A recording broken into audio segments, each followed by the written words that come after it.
A company could put a GM crop on the market without even telling the FDA. The person in charge of that policy was Monsanto's former attorney. He later became Monsanto's vice president. He's now the U.S. food safety czar in the Obama administration. Is that Michael Taylor? That's right, Michael Taylor. And the sentence that basically provided the foundation for this hands-off policy, claiming that the agency was unaware of differences, was a lie. Documents made public from a lawsuit years later revealed that the overwhelming consensus among the FDA's own scientists were that GMOs were not only different, but dangerous.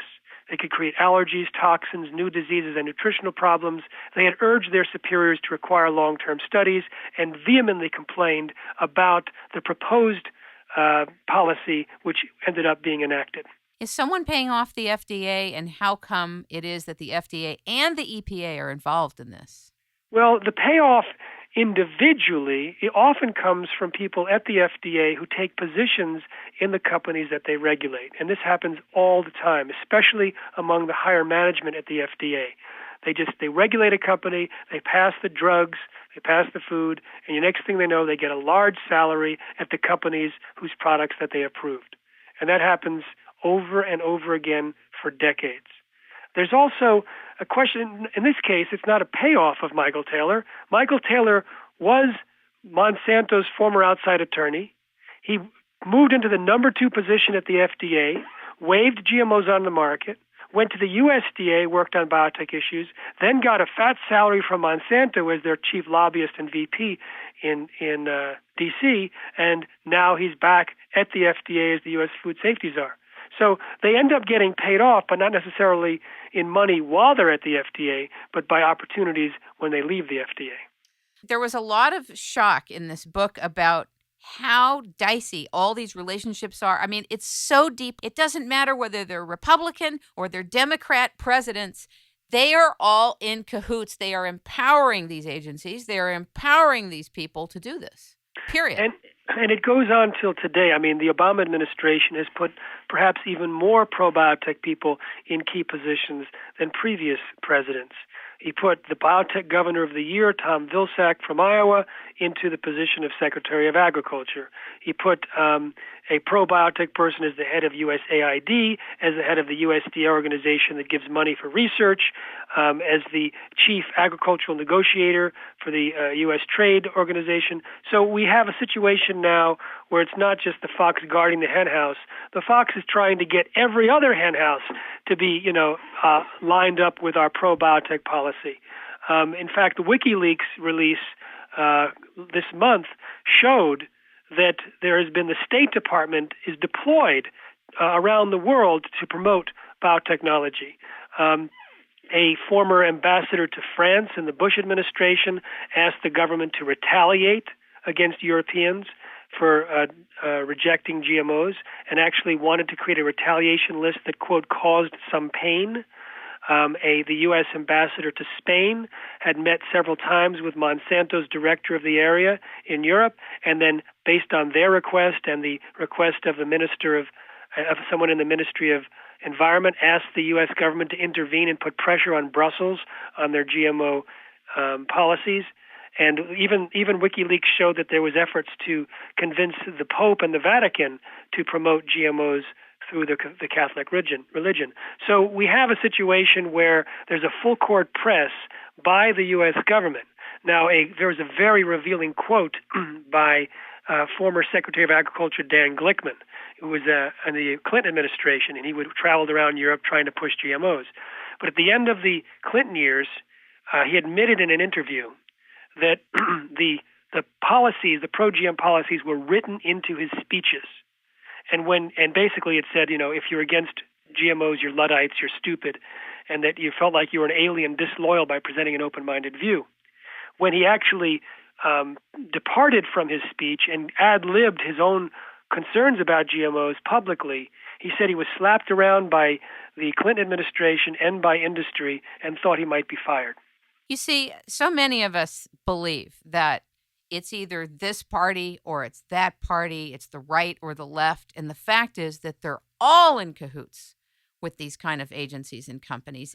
This really could be a population reduction mechanism if it's not stopped. Well, there's a lot of evidence that the consumption of GM foods by animals causes sterility. And so it could accidentally be. In fact, there was one interesting quote. One of the scientists that discovered problems with genetically modified soy, she's a senior researcher at the Russian Academy of Sciences, and she fed GM soy to female rats, and more than half of their babies died within 3 weeks, and they were much smaller on average, and they couldn't reproduce. And when she did this, she was, of course, attacked and vilified by scientists around the world who were basically the attack dogs of the biotech industry. And her boss said that he was getting pressure from his boss, and so he had to tell her no more research on GMOs. Well, one of her colleagues tried to comfort her by saying, well, maybe the GM soy will be solving the overpopulation problem. Doesn't surprise me at all. It doesn't surprise me. What did surprise me was that the animals are clearly rejecting BT corn, anything with BT in it, and pesticides. They're rejecting genetically modified organisms. They reject it typically when they have a choice. When they don't have a choice, then they just eat it, but oftentimes when they're given a choice, they refuse. Some animals refuse it altogether, like there's buffalo in India that are fed cottonseed cakes. Now, the cotton in India is designed to create an insecticide called BT.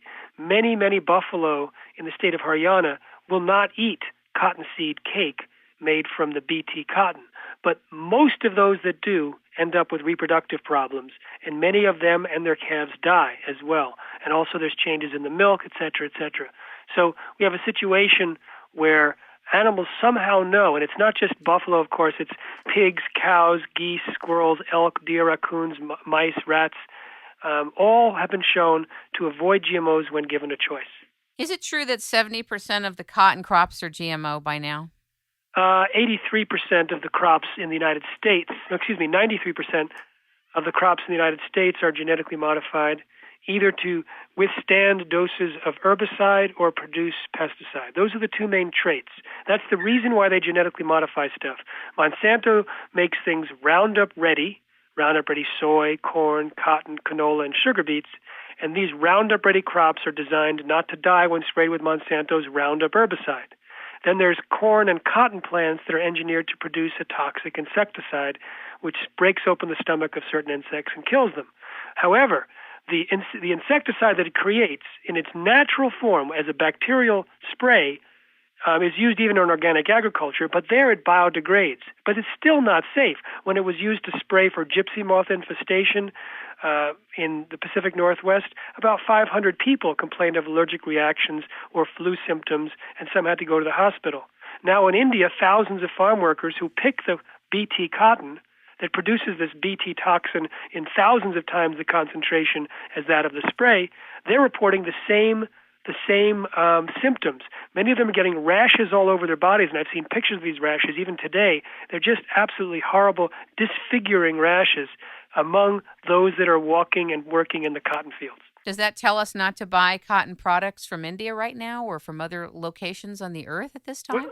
Well, there hasn't been any research that I know of that evaluates the presence of the BT toxin in the finished products, but I'm told by expert scientists that there wouldn't be any production of BT in the cellulose, and so once it's cleaned and it shouldn't have the BT. Now I hear that, but I still want to see the data to be rest assured. Of course, buying organic cotton is a better choice for many reasons if people can have access to it.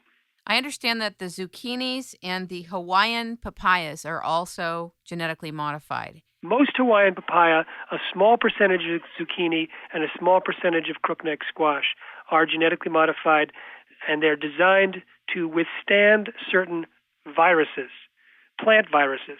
So they put basically viral DNA into these crops. Now, viral DNA can create viral proteins, and more than 100 studies on viral proteins have shown that they can dismantle or harm an organism's ability to defend itself against viral infection and or be toxic to basic fundamental cell components of organisms.